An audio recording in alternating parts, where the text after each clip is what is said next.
Aries 23. A woman in pastel colours carrying a heavy but valuable load. Rudyard gets straight to the point with this one. He's talking about a pregnant woman.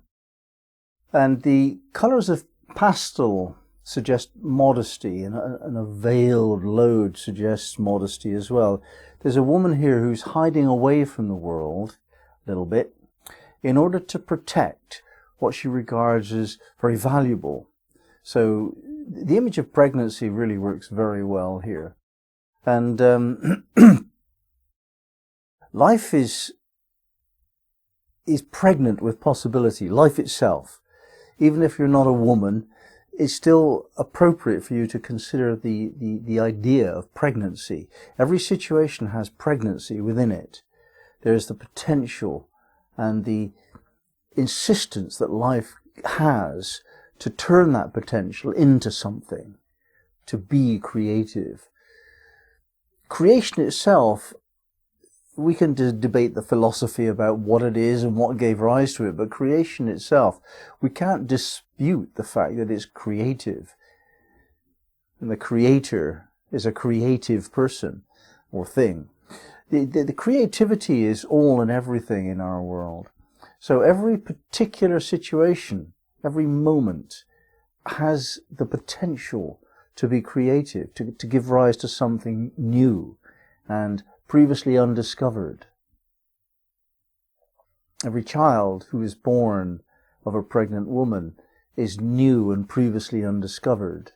Everything like that is an indicator of how life is special. Every single moment gives rise to something special, made obvious by the pregnant woman giving birth to her child. So this idea that we can engage with specialness in every moment and be creative in every moment, come up with a new way of seeing things, a new way of explaining things, a new way of presenting your sense of beauty and art and love and understanding and perception. It's all new if we are to be creative people. And if we're not, if we're actually not going to engage with that, then it becomes boring and trivial and life-denying and actually is entropic. It is the entropy of life that leads towards non-life, death in life, boredom, grey beingness. The woman herself is veiled because she does not want to engage with this trivia. She's got more important things on her mind. She only really now cares about what's inside her. It's the valuable load that she's carrying, her metaphorical baby that she's interested in, and nothing else. Everything else distracts her from caring for her child. And when we're in life and we engage with trivial things, that's what we're doing. We're taking our attention away from what is important and giving it to something of no concern to us at all. Every time you have a conversation which is meaningless, that's what you're doing. Every time you engage with something that does not further your capacity for creative expression, that's what you're doing.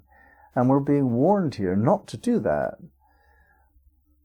Hide away from the brash life of trivial, shallow pleasures and just take a little bit of time inwardly to concern yourself with your own creativity, your own potential to give birth to something which is fascinating and uniquely expressive of the life force in this moment as well, and in this moment as well, and so on, in every moment.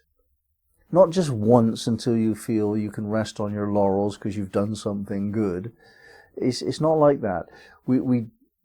We're always challenged to bring out something more of ourselves. There's no way in which we're going to run out of ideas or even energy if we live right. There's no reason for us to concern ourselves with becoming tired or unimaginative. It's just not life. If we're alive and we stay vital and excited by life itself, beingness itself, if we hold that sense of excitement, enthusiasm just to be, then creativity is a natural bubbling up from that state. And creativity doesn't necessarily mean we have to create artworks or statues or something that is normally associated with art. It's a new way of being who we are, a new way of perceiving what we see, just learning something new every day, every moment. If we can maintain that attitude of being, then we are creative, because we're becoming a different version of ourselves. And that's our primary responsibility in life, is continually to become a different version of ourselves. It's tempting to say a better version of ourselves, but that's not really true, because that level of judgment is life-denying. Better, worse, that's not life, that's death. Different, changing, that's life. So we're not really concerned with whether or not we can move from this very satisfying position in life to that one which will become more so and feel promoted and more important and more successful. That's not really this. That's actually not this. That's the trivial. Considering yourself to be more important than or better than another person, that's the trivial that we need to let go of. The important is to be more interested, more enthusiastic, to only ever do what excites you. That's success. If you never do anything in your life which is boring or trivial, and you only ever do something which is like a child, I spontaneously want to do that, so I do it. That life, if you can live like that as an adult, then your life has been extraordinarily successful, really extraordinary. Very few people maintain that degree of vitality. And this is what we're being asked to do. And the way in which we do it is to hide away a little bit from the world, be modest, to shield yourself from those people that just won't get it. Hide yourself away from the people that want to bring you down to their level of mediocrity. You see this in pubs, in bars, have another drink, have another drink, be like me, drink yourself into deadness of being. Or if you go to the doctor with a depression, he'll give you a pill, rather than tell you to go out for a walk.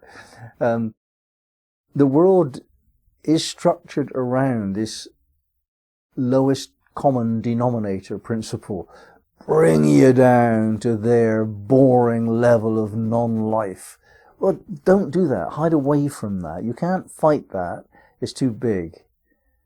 Unless you want to learn how to fight, don't fight that. It's necessary just to move away from people that bring you down. And you can feel at the end of an exchange with somebody, whether you feel more inspired and more energetic, or whether you feel just a little bit less so.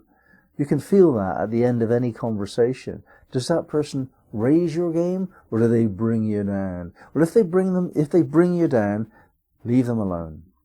Move away. Put up your guard. Because what you're protecting, what you're nurturing, what is your primary responsibility, is this metaphorical baby inside of you, which is the next best version of yourself, and then the next best, and then the next best. And it's not measured against anyone else or any judgment about good and bad. It's measured in terms of enthusiasm for life. If you have enthusiasm for life, carry on. If you don't, something is seriously wrong. It needs to change, and it needs to change now. How do you know what to do? Well, if it brings you down, stop doing it at whatever cost. If it's your job, move away from that job. If you don't have any money, find some way to get some food. Deal with all that you have to deal with, but make sure you deal with it enthusiastically, as much as you possibly can, because that's life. And if it's not that, then it's not life, it's death.